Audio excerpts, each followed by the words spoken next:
Soy Fernando Díaz Villanueva. Hoy es 6 de diciembre de 2018 y esto es La Contracrónica.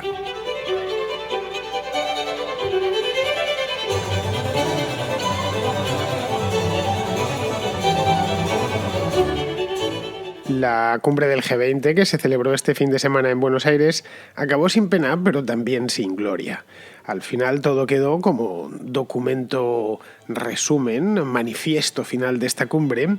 Todo quedó en un documento francamente raquítico de solo 7 páginas, lleno naturalmente de obviedades tales como que hay que luchar contra el cambio climático y que están todos determinados a hacerlo a partir de ya mismo, o cosas como que la Organización Mundial del Comercio, la OMC, hace un buen trabajo y que a partir de ahora lo va a hacer mucho mejor porque todos se conjuran para que la OMC funcione como un reloj suizo, porque según manifestaron a todos les interesa mantenerla y por supuesto están dispuestísimos a entenderse de aquí en adelante sin ningún problema. Es decir, lo que se viene diciendo, estas obviedades, estas progrulladas que vienen diciendo en los documentos finales, los manifiestos finales después de todas las cumbres del G20, en general de todas las cumbres, pero esta del G20 tiene especial interés porque se reúnen en principio los 20 países más poderosos del mundo, los que tienen las economías más grandes. La cumbre en sí no interesaba a nadie, esa es la cruda realidad, más allá de los medios locales de Buenos Aires, que por supuesto se han cebado con ella, pues porque era todo un evento internacional, ver cómo aterrizaban en el aeropuerto de Buenos Aires un montón de líderes mundiales, incluyendo por supuesto al más esperado de todos, que era Donald Trump. Pero vamos, no interesaba a nadie, se sabía que no se iba a sacar nada en claro, pero sí había algo que este año la hacía al menos un poquito especial, y era la cumbre dentro de la cumbre. Es decir, el encuentro entre Donald Trump y Xi Jinping. Un encuentro que yo ya más o menos canté aquí la semana pasada, le dediqué de hecho un programa a esta historia, y ahí sí que se sacó algo en claro. No mucho, cierto es, pero sí lo suficiente como para que esta cumbre de Buenos Aires, la cumbre del documento de 7 páginas, no pase al olvido de manera inmediata. Vamos a verlo.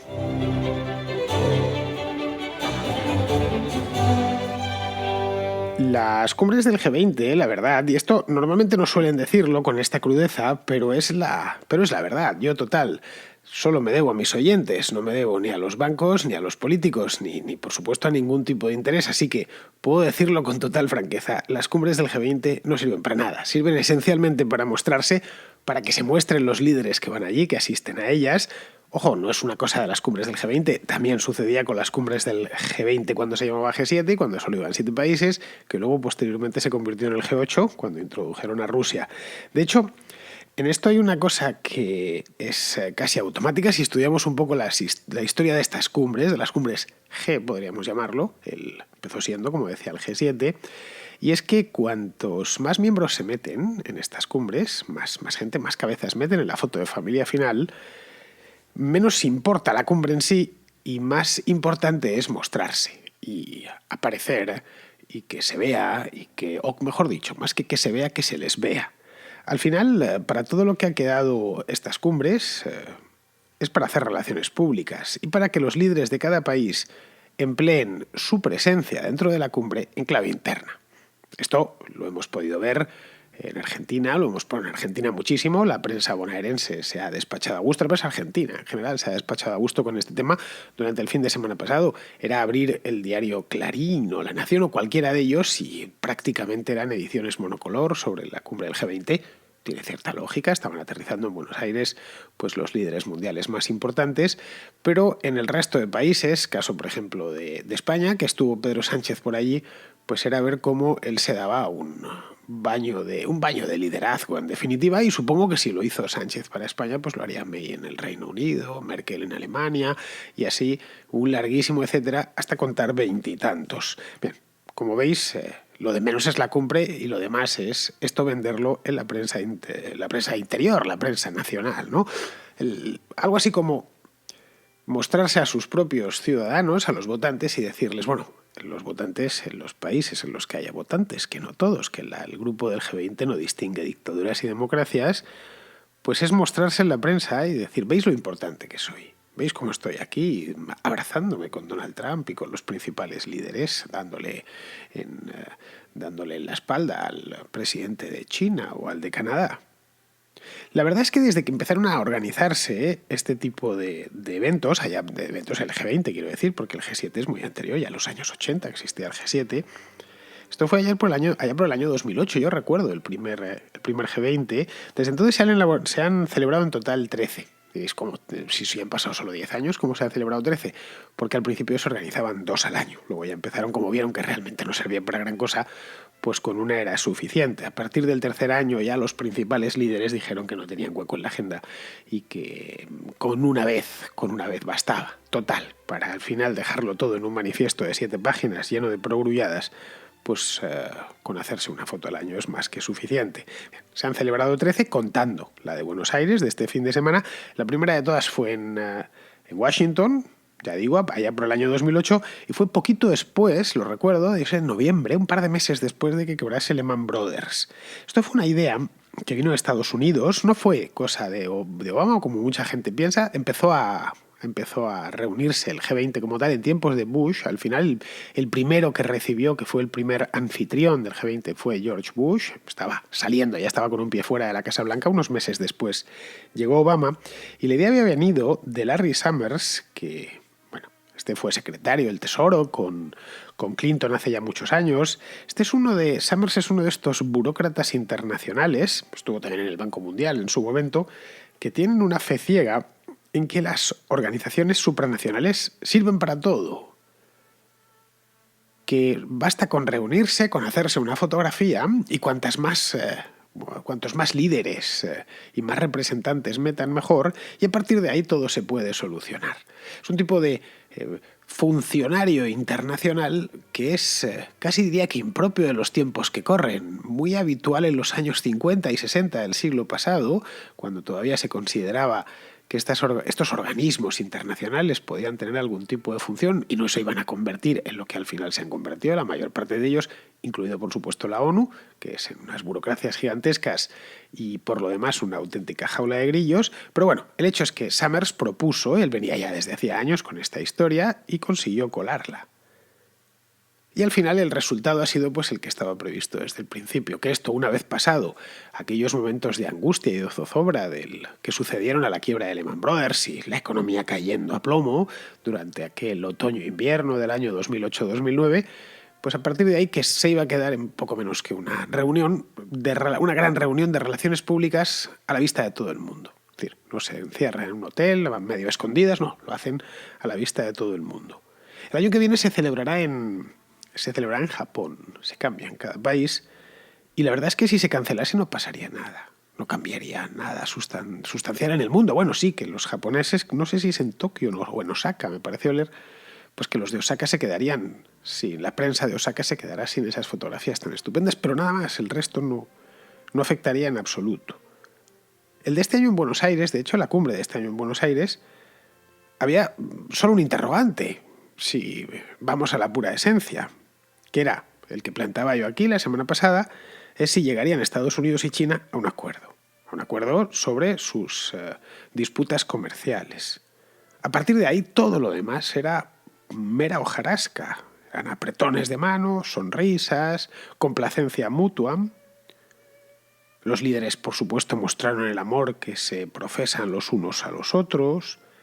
Se comprometieron a hacer avanzar grandes planes que se olvidaran a los 2 minutos del compromiso y que, por supuesto, hoy, 4 días después, están olvidadísimos.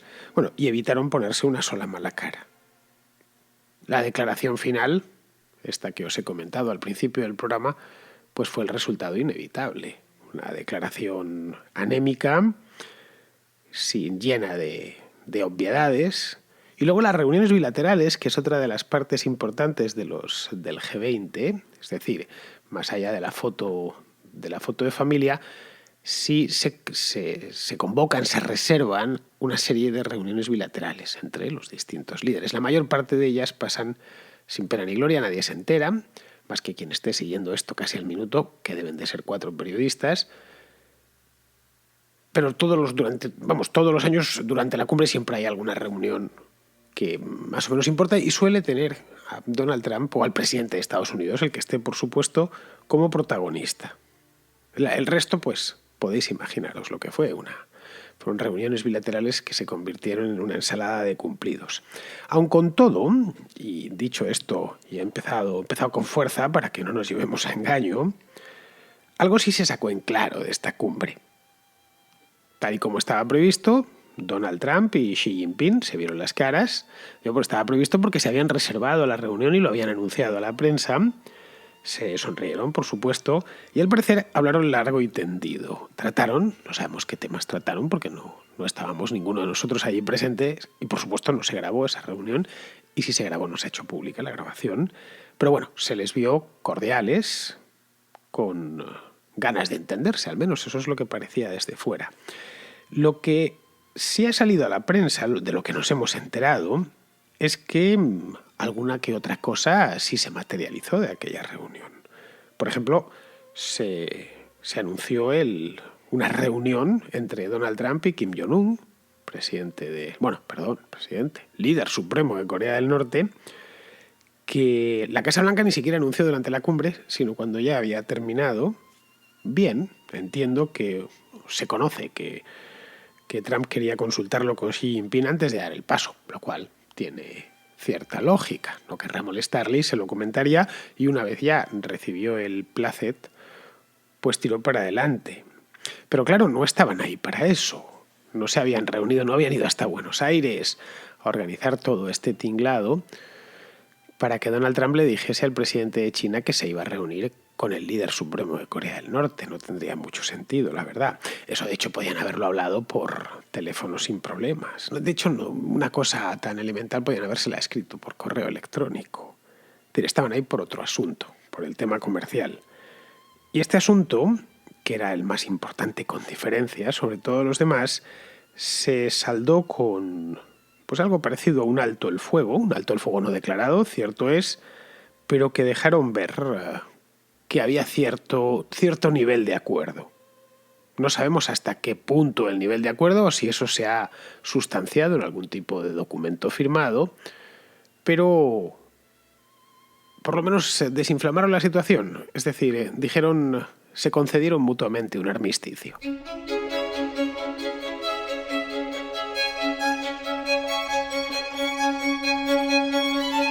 Al parecer las dos partes acordaron no escalar este asunto de los aranceles, no ir más allá de lo que han llegado, que la verdad es que ha sido bastante lejos. China, según parece, se comprometió a comprar más productos estadounidenses para aplacar un poco todo el enfado, en buena medida razonable, que tienen los estadounidenses. Pero claro, aquí yo vi un problema. Cuando leí esto de que se comprometía a gastarse muchos miles de millones de dólares en productos estadounidenses, me pareció, a ver si me explico, un poco estúpido. Es decir, pedir a los chinos que gasten 100 o 200.000 millones de dólares en productos americanos, los necesite o no, la verdad es que no creo que sea una política comercial buena. Es más, me parece una política comercial terrible. Se politiza lo que deberían ser transacciones comerciales privadas y, por supuesto, libres. Si la economía china, los empresarios chinos, necesitan una gama de productos concreta y encuentran que donde mejor la van a encontrar es en Estados Unidos, que sus mejores suministradores son estadounidenses, pues adelante. Pero no por el hecho de que de que venga desde arriba y te tengas que gastar 200.000 millones y estos los tengas que gastar en Estados Unidos, lo necesites o no, sean los mejores proveedores o no sean los mejores proveedores. Y además, este anuncio de que se van a gastar todo este dineral no va al meollo de la cuestión. Que el meollo de la cuestión son las limitaciones que China pone para entrar en su mercado o el sistemático robo de tecnología que las empresas chinas perpetran de una manera sistemática e incansable cada vez que firman un acuerdo de colaboración o se asocian con una empresa occidental. A partir de ahí, pues digamos que consideran que la propiedad intelectual pues no es tan propiedad, especialmente si se la toman a una empresa occidental. De esto hay muchas quejas por parte no solo de los estadounidenses, sino también de alemanes, de franceses, de empresas europeas y norteamericanas, y este tema no se trató en absoluto, o por lo menos no sabemos si se trató. Todo se quedó como con una especie de apósito, algo de agua oxigenada, que fue: no te preocupes, Donald, que yo me voy a gastar 200.000 millones de dólares en productos estadounidenses que fabriquen tus votantes, y aquí paz y después gloria. Y si dentro de un año pues no estás a gusto, bien, pues ya veremos si me gasto otros 200.000, y si dentro de 2 años no estás a gusto, pues ahí te vas a quedar, porque dentro de 2 años hay elecciones y lo mismo no las ganas. Es decir, a fin de cuentas, China en esto cuenta con una ventaja, los líderes chinos por lo menos, y es que ellos no son eternos, porque no hay nada eterno y no hay nada menos eterno que un ser humano, pero que tienen más tiempo, pueden contar con más tiempo que el presidente de un país democrático, que a fin de cuentas le quita y le pone las urnas. Esto es famoso cuando en la cumbre de Yalta se reunieron los 3 grandes aliados, el Reino Unido, la Unión Soviética y Estados Unidos, y Stalin hacía de menos a Churchill porque lo consideraba que era un primer ministro democrático, es decir, que en las siguientes elecciones podía perderlas y entonces no había que tomarle demasiado en serio. Y efectivamente así sucedió. En las siguientes elecciones Churchill perdió y desapareció del mapa. Roosevelt no perdió las elecciones, pero sí se murió antes de que terminase la guerra. Entonces ya en las últimas cumbres, las últimas reuniones, no estaban ni Churchill, que había perdido las elecciones, y tampoco Roosevelt, porque se había muerto. Pero vamos, que es una ventaja que las dictaduras siempre tienen. Sus dirigentes cuentan con el factor tiempo, mientras que en las democracias no es así. Pero bueno, digamos que esto lo han dejado en una especie de tiempo muerto. El asunto este del que hablaba yo el viernes pasado, y que pasó por la cumbre, evidentemente, como tema principal, pero sin nada a lo que podamos agarrarnos. De esto se acaba ya, está ahí en un impasse de espera. Un impasse de espera que acabará cuando Trump crea necesario. Porque ahora, y esto sí es cierto, aunque sea un líder elegido democráticamente que dentro de 2 años pueda salir por la misma puerta por la que entró en 2017, ahora Trump tiene la sartén por el mango y es él el que marca los tiempos. Aquí vemos una diferencia, por lo menos la veo yo, diferente, sustancial, con Obama. Obama empezaba siempre una negociación cediendo. Era su estilo, su sello personal. Trump solo cede al final, si es que lo hace, que no siempre lo hace. Se nota que tiene experiencia en esto, lo cual es bastante lógico y natural, a poco que conozcamos el historial laboral de Barack Obama y de Donald Trump. Trump lleva 40 años de trapicheos empresariales. La mayor parte de los trapicheos que ha hecho han sido dentro de los Estados Unidos, pero también ha hecho muchos negocios internacionales, especialmente en su última época, mientras que Obama, antes de salir elegido presidente, todo lo que había hecho era calentar una butaca, primero en el Senado de Illinois, donde estuvo, no sé si fueron 6 o 7 años, y luego en el Capitolio, en el Senado de los Estados Unidos, donde estuvo 3 añitos, creo que de 2005 a 2008. Esa era toda su experiencia profesional. Así que es normal que a Trump se le dé bastante mejor negociar y lo conozca las fases de la negociación muy bien.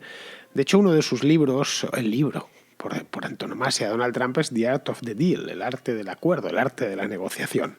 Bien, otro encuentro esperado, aparte de este de Xi Jinping, era el que iba a tener lugar entre Donald Trump y Vladimir Putin. Pero este al final no se produjo. Y no se produjo porque a Trump no le dio la presidencial gana. No quiso verle, no canceló una reunión que ya estaba prevista y quiso además que de eso se enterase todo el mundo. La versión oficial es que Washington desaprueba lo que pasó en el estrecho de Kerch hace semana y media. Hice programa en su momento la semana pasada sobre este asunto. Os lo refresco. La Armada rusa capturó 3 barcos de la Armada ucraniana cuando se disponían a entrar en el mar de Azov para dirigirse a Mariupol, que es un puerto ucraniano que está dentro del mar de Azov. Bien, esto creó bastante resquemor, tanto en Europa Occidental como en los Estados Unidos, y porque hacía renacer una crisis que todo el mundo daba por enterrada, y estaba la duda en el aire que iba a pasar en la cumbre del G20. Si Trump iba a recibir a Putin, a darle la mano y entrevistarse con él o no.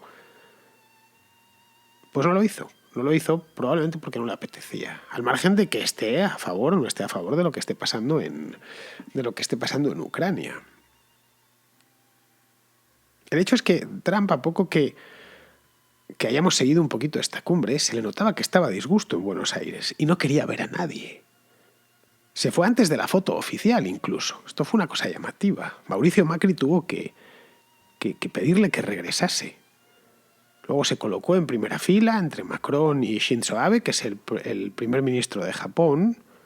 A Mohammed bin Salman, el saudí, se lo llevaron a una esquina y a Peña Nieto a la otra, a la contraria. Sánchez, que no es demasiado hábil para gobernar, pero sí lo es para este tipo de cosas, supo colocarse muy bien justo detrás de Trump y al lado de Justin Trudeau. Rajoy no era tan habilidoso para estas cosas. Y respecto a Peña Nieto, pues en fin, en aquel momento ya este fin de semana pues estaba ya en tiempo de descuento. Es más, coincidió esta cumbre con la toma de posesión de AMLO. Claro, AMLO no tiene el don de la ubicuidad, entonces no podía estar a la vez en Buenos Aires y en Ciudad de México. Y respecto a Bin Salman, pues en fin, nadie quiere acercarse a él, a menos de 20 metros aproximadamente. Menos Theresa May, por cierto, que se fotografió sonriente. Bueno, y Putin, un saludo que dio la vuelta al mundo en las redes sociales, que bueno, él se sabe el malo oficial de todo esto y es amigo de este tipo de travesuras. La foto esta de familia, que supongo que habréis visto publicada en periódicos y demás, era toda una metáfora de la cumbre en sí. Un conjunto de egos sobredimensionados que están ahí porque hace 10 años se decidió que los países tenían que ser esos. Summers y otro más u otros más decidieron que tenían que ser esos. Pero que luego realmente no sirve para nada significativo. Bien, dicho esto, os podríais preguntar, porque evidentemente yo también me lo pregunto, si esto significa que habría que acabar con este tipo de mojigangas, que es una posibilidad. Es decir, no tiene sentido, llevamos 10 años, no sirve más que para lo que sirve, que es nada, ¿por qué no se acaba con ello? Pues sí, se debería acabar. Pero claro, no lo harán. No lo harán porque a título privado sí que es útil, como os decía al principio. Al único, de hecho, que no le gusta esto es a Donald Trump y se le nota. No le gustó la del año pasado, que fue en Hamburgo, tampoco le gustó la de este año y no le gustará la del año que viene. Él no necesita este tipo de farsas para salir en todos los periódicos y televisiones del mundo. Lo hace ya de oficio, está presente en la prensa, pasa por todos los periódicos, televisiones, está permanentemente en las redes sociales, en los programas de radio, en todo, para algo es el presidente de Estados Unidos. Pero a Obama, sin embargo, le gustaba mucho. Le complacía jugar a la multipolaridad. A Donald Trump no. Sabe que de multipolaridad ninguna. Al final todo pasa por él. Y que todos se pelean para darle la mano, ya sea a él o el que esté de presidente de Estados Unidos.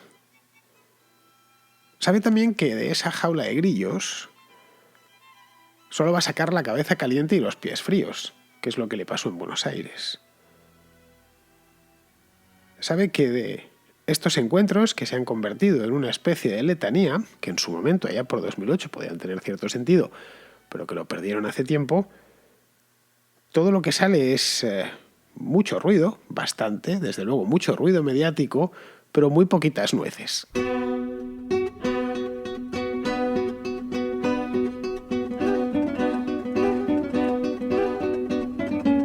Y de la pérdida de tiempo del G20 en Buenos Aires nos vamos a un asunto serio, un asunto realmente serio que afecta a gente normal, no como lo del G20. Evidentemente todos esos que salían en la foto de familia no son gente normal, no son como vosotros y yo.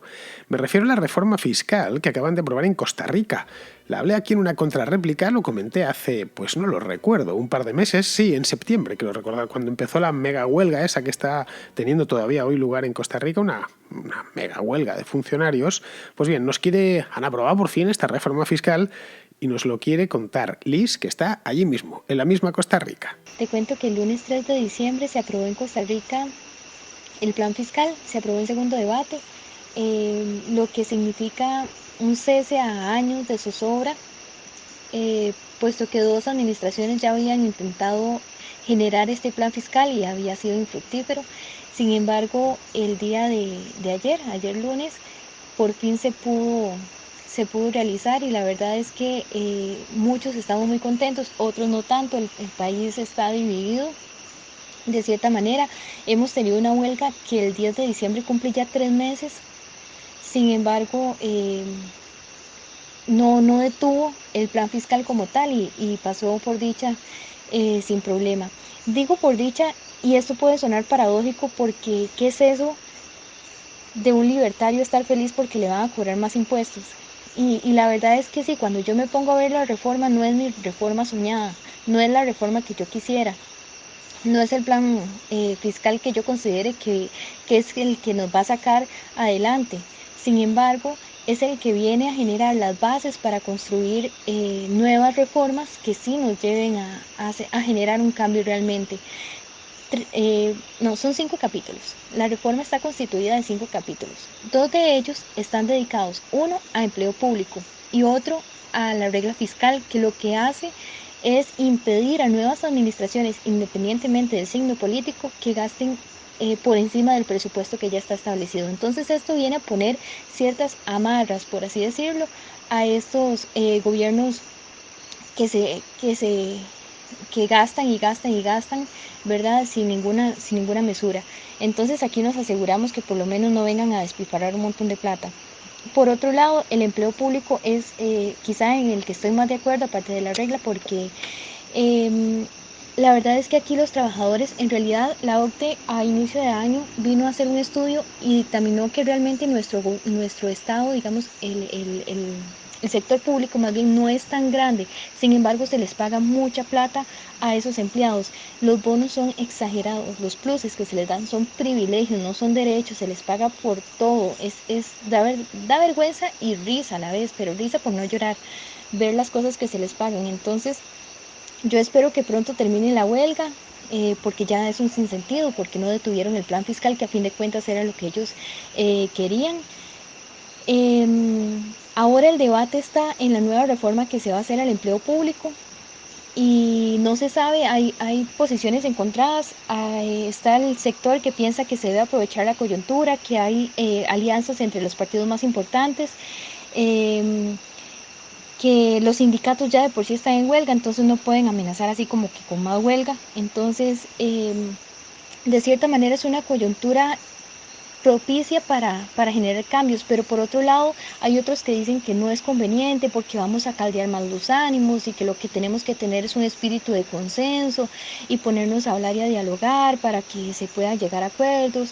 Y bueno, lo que no queremos es que se vaya a salir de control tampoco, ¿verdad? Porque en Costa Rica siempre hemos intentado mantenernos al margen de problemas más serios, ¿verdad? Siempre hemos intentado estar lo más mesurados posible. Sin embargo, bueno, ese es el debate ahora con esta nueva reforma que se pone sobre la palestra y bueno, eso es lo que quería contarte porque me parece que es importante para nuestro país.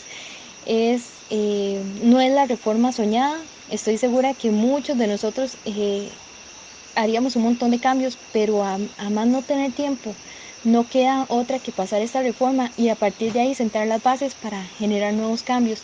Y no sé si estoy pecando de inocente, que estoy, la verdad, como contenta, estoy feliz y espero que no llevarme una desilusión muy grande después. Pero la verdad es que me ha alegrado mucho esto y espero que sea el inicio de cambios que nos lleven por un buen camino. Bueno, eso que habéis oído de fondo no es un audio grabado, un efecto de sonido de esos que sirven en las librerías. Es que es una selva de verdad. Me cuenta Liz por WhatsApp que está junto a un río, a solo unos metros de un río, ya os podéis imaginar, un río exuberante de esos de Costa Rica, con 1 millón de grillos.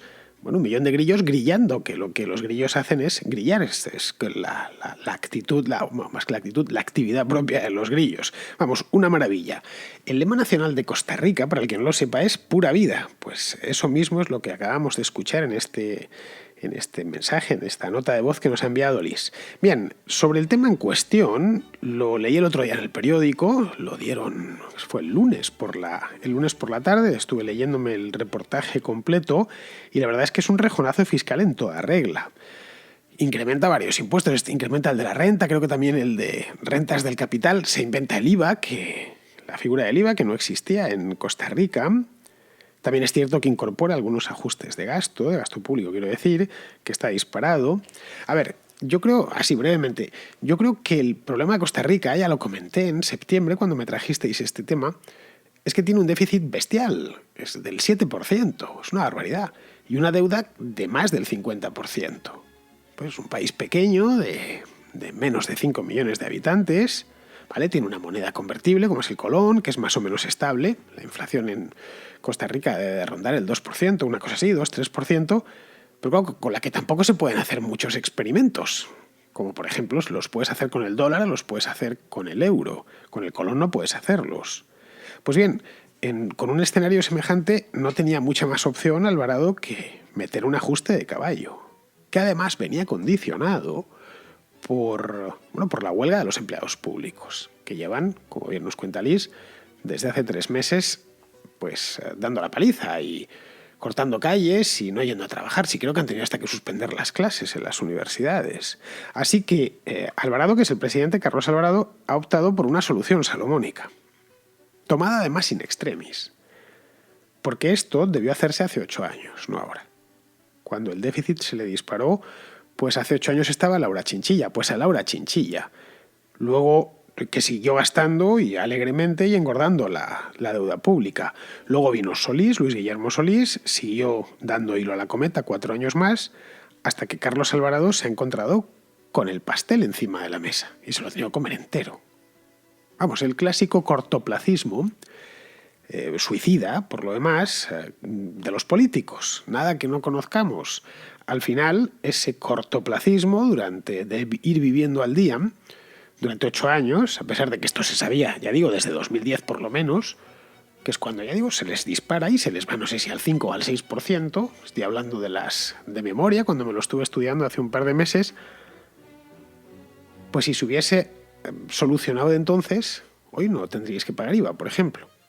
Pero bueno, en esto la verdad es que no son muy diferentes los políticos ticos, los políticos costarricenses a los del resto del mundo. Todos están cortados por el mismo patrón. Un patrón, por cierto, malo, porque por naturaleza en sí ellos son malos. Bien, vamos a ir terminando. Vamos ahora como siempre, con Pizarro, que nos da un repasito de los suyos sobre la toma de posesión y los primeros días en el gobierno de Andrés Manuel López Obrador. La transformación que publicita Andrés Manuel no es ningún cambio, tan solo pretende mejoras sin cambiar lo esencial.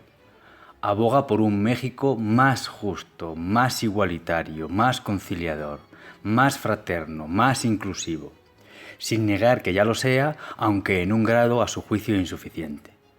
Es decir, que no va a transformar nada.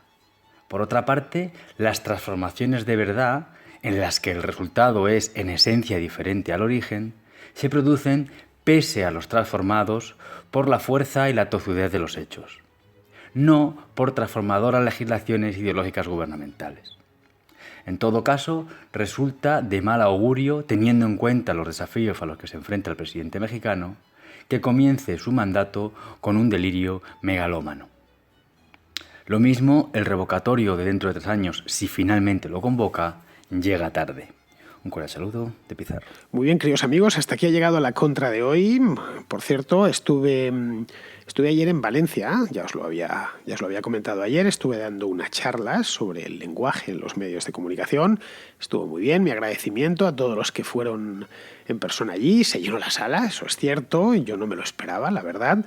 Conocí a muchos de vosotros los pude dar la mano y la verdad es que me encanta poder hablar con los oyentes en persona. Es de las experiencias más gratificantes que tiene este trabajo. Me gustaría conoceros a todos, pero bueno, eso no es posible. Bien, la charla la grabé, me llevé el micrófono, además grabé bien, que me gusta que estas cosas suenen bien. La voy a editar y los patronos, desde luego, van a ser los primeros en escucharla, porque si no es hoy, mañana mismo quiero tenerla lista para que la puedan escuchar en Patreon. Luego ya la pasaré con el tiempo, pues la pasaré a YouTube y demás, pero bueno, al final todos vais a escuchar la charla, que creo la concebí para que durase media horita, como casi todo lo que hago, para que la gente no se me canse, vamos. Pero bueno, al final, cuando suba ya opinaréis si os gusta o si no os gusta. Yo, entre tanto, os emplazo, estamos a jueves, mañana es viernes, es decir, hay programa normal, os emplazo a volver por aquí mañana.